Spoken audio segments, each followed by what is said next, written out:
Hi hello guys, welcome back to our YouTube channel. ಇವತ್ತಿನ ವಿಡಿಯೋದಲ್ಲಿ ಯುವನಿಧಿ ಕಡೆಯಿಂದ ಎಲ್ಲರಿಗೂ ಕೂಡ ಅಮೌಂಟ್ ಕ್ರೆಡಿಟ್ ಆಗ್ತಾ ಬರ್ತಾ ಇದೆ.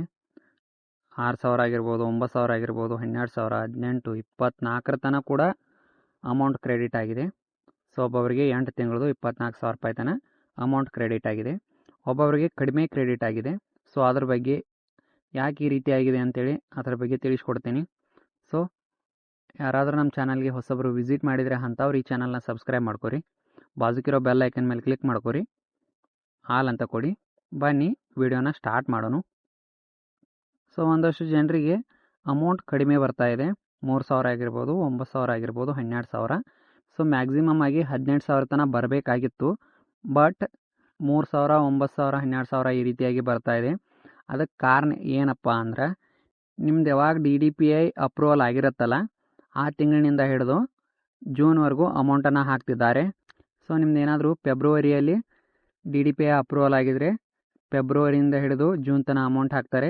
ಸೊ ಅಥವಾ ಡಿಸೆಂಬರಲ್ಲಿ ಆಗಿದ್ದರೆ ಡಿಸೆಂಬರ್ದಿಂದ ನಿಮಗೆ ಅಮೌಂಟ್ ಹಾಕ್ತಾರೆ.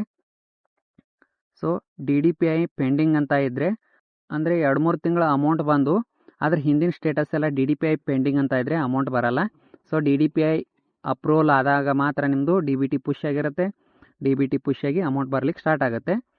ಸೊ ಯಾವ ತಿಂಗಳಿನಿಂದ DBT ಪುಷ್ ಆಗಿರುತ್ತಲ್ಲ ಆ ಒಂದು ತಿಂಗಳಿನಿಂದ ಹಿಡಿದು ಜೂನ್ ತನಕ ಅಮೌಂಟನ್ನು ಹಾಕ್ತಿದ್ದಾರೆ. ಸೊ ಅದಕ್ಕೆ ನಿಮಗೆ 3,000, 6,000, 9,000 ಅಂತೇಳಿ ಬರ್ತಾ ಇದೆ. ಸೊ ನಿಮ್ದು ಏನಾದರೂ ಮಾರ್ಚ್ನಲ್ಲಿ DBT ಪುಷ್ ಅಂತ ಇದ್ದರೆ ಮಾರ್ಚ್ದಿಂದ ಜೂನ್ ತನಕ ನಿಮ್ಗೆ 12,000 ಬರುತ್ತೆ. ಏಪ್ರಿಲಲ್ಲಿ DBT ಪುಷ್ ಅಂತ ಆದರೆ ಜೂನ್ವರೆಗೂ 9,000 ಅಮೌಂಟ್ ಬರುತ್ತೆ. ಸೊ ಎಷ್ಟೆಷ್ಟು ನಿಮ್ಮ DBT ಪೆಂಡಿಂಗ್ ಇರ್ತಾವಲ್ಲ, DBT ಪೆಂಡಿಂಗ್ ಇರಬೇಕು ಅಂದರೆ DDPI ಪೆಂಡಿಂಗ್ ಇದ್ದರೆ ಬರಲ್ಲ ಅಮೌಂಟು. DBT ಪೆಂಡಿಂಗ್ ಇದ್ದವರು ಮಾತ್ರ ಅಮೌಂಟ್ ಹಾಕ್ತಾ ಇದ್ದಾರೆ.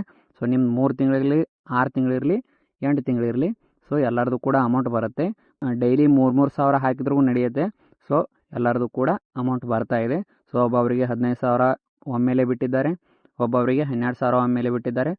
ಸೊ ಒಬ್ಬೊಬ್ಬರಿಗೆ ದಿನಾಲು 3,000, 3,000, 3,000 ಅಂತೇಳಿ ಬರ್ತಾ ಇದೆ. ಸೊ ನಿಮ್ದಿನ್ನೂ DBT 4-5 ತಿಂಗಳಿದೆ DBT ಪುಷ್ ಅಂತ ತೋರಿಸಿ 3,000 ಮಾತ್ರ ಬಂದಿದ್ರೆ, ಸೊ ನೀವು ಇನ್ನಷ್ಟು ದಿನಗಳ ತನಕ ಕಾಯಿರಿ. ಮತ್ತು ಸೆಲ್ಫ್ ಡಿಕ್ಲರೇಷನ್ ಮೆಸೇಜ್ ಕೂಡ ಎಲ್ಲರಿಗೂ ಬರ್ತಾ ಇದೆ. ಸೊ ಅದ್ರ ಬಗ್ಗೆ ನೆಕ್ಸ್ಟ್ ವಿಡಿಯೋದಲ್ಲಿ ತಿಳಿಸ್ಕೊಡ್ತೀನಿ ಯಾವ ರೀತಿಯಾಗಿ ಸೆಲ್ಫ್ ಡಿಕ್ಲರೇಷನ್ ಮಾಡಬೇಕಂತೇಳಿ. ಸೊ ಇಷ್ಟು ಈ ವಿಡಿಯೋದಲ್ಲಿ ತಿಳಿಸ್ಕೊಟ್ಟಿದ್ದೀನಿ.